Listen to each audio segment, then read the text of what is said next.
इस वीडियो को जरा गौर से देखिएगा। आप और आपके जैसे हर कोई शख्स चाहते हैं कि उनका पैसा डबल हो।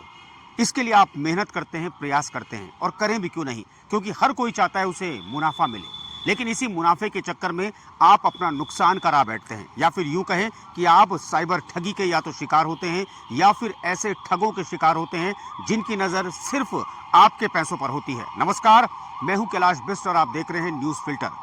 आज हम बात करेंगे पिथौरागढ़ के उन दो शातिर ठगों की जिनको पिछले 5 साल से उत्तराखंड की पुलिस तलाश कर रही थी कई राज्यों में, और उसके बाद अंततः उनको एसटीएफ द्वारा गिरफ्तार कर लिया गया।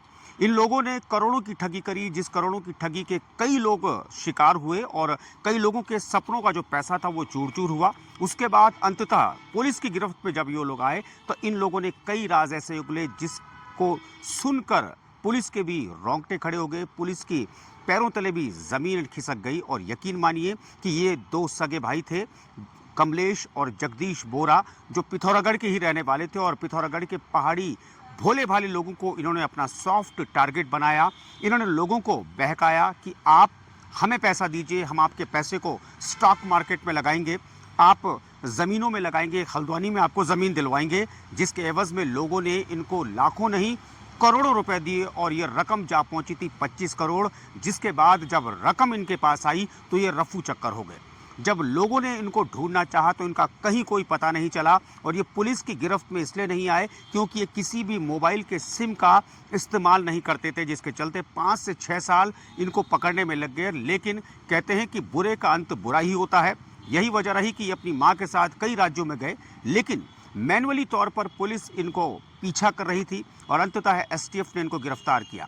लगभग 3 साल से फरार अभियुक्त हैं और ये सीबीसीआईडी सेक्टर हल्द्वानी द्वारा ये तफ्तीश की जा रही है। और इसमें ये दो भाई हैं, जगदीश सिंह बोरा और कमलेश सिंह बोरा, इन दोनों को अरेस्ट कर लिया गया है। जगदीश के ऊपर 25,000 का इनाम है और कमलेश के ऊपर 10,000 का इनाम है। सर, ये किस तरीके से ये पूरा फ्रॉड करते थे, क्या जरा इसकी जानकारी? इनके ऊपर यूपीआईडी एक्ट में भी मुकदमा है, बर्ड्स एक्ट में भी है, 420 के केसेस भी हैं, और इन्होंने लगभग 25 करोड़ की धोखाधड़ी करी है। और ये मूलतः जनपद पिथौरागढ़ के रहने वाले हैं और वहीं के लोगों के साथ इन्होंने धोखाधड़ी करी है। और ये लोगों से इन्वेस्टमेंट के नाम पे पैसा लेते थे और उनको ये कहा जाता था कि आपको इसमें भारी मुनाफा दिया जाएगा, और वास्तव में लोगों का पैसा वापस नहीं हुआ। तो ये केसेस रिपोर्ट हुए और इन्वेस्टमेंट के नाम पे पैसे लिए। इसके अतिरिक्त इन्होंने ज़मीनों के नाम पे भी पैसे लिए लोगों से। और ये जब ये पुलिस इनके पीछे, इनको वांटेड हो गए पुलिस में, तो ये यहाँ से फरार हो गए और ये जगह बदल बदल के पिछले 3 साल से शहर बदल के, लोकेशन बदल के अलग अलग जगह रह रहे थे। फिलहाल ये दिल्ली से अरेस्ट हुए हैं। एजुकेशन क्वालिफिकेशन का कुछ है? अभी बेसिकली देखिए ये है कि इनको तकनीकी ज्ञान था अपराध का, और ये खुद भी शेयर मार्केट में पैसा इन्वेस्ट करते रहे हैं, तो उसी के लाइन में लोगों से पैसे मांगते रहे और ये फ्रॉड करते रहे।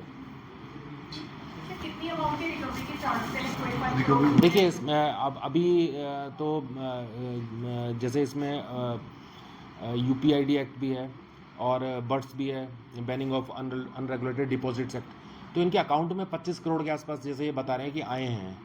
तो अब इसमें क्योंकि सीबीसीआईडी इसकी तफ्तीश कर रही है, तो इसमें प्रॉपर्टी अटैचमेंट, गैंगस्टर एक्ट भी लगा है इनके ऊपर, तो उसमें गैंगस्टर एक्ट में ये प्रोविज़न होता है प्रॉपर्टी अटैचमेंट का, और संपत्ति जो अटैच हो जाती है तो उससे रिकवरी का जो अगर फर्दर प्रोसेस है वो होंगी। तो कितने चांसेस होते हैं रिकवर हो जाने के? देखिए प्रॉपर्टी की बिलोंगिंगनेस फिक्स होती है, उसका प्रोसीजर है, फिर वो अटैच होती है, फिर कोर्ट से जब कन्विक्शन हो जाता है तो प्रॉपर्टी को कहते हैं उसे लिक्विडेट करके फिर जो विक्टिम्स होते हैं उनमें डिस्ट्रीब्यूट किया जाता है।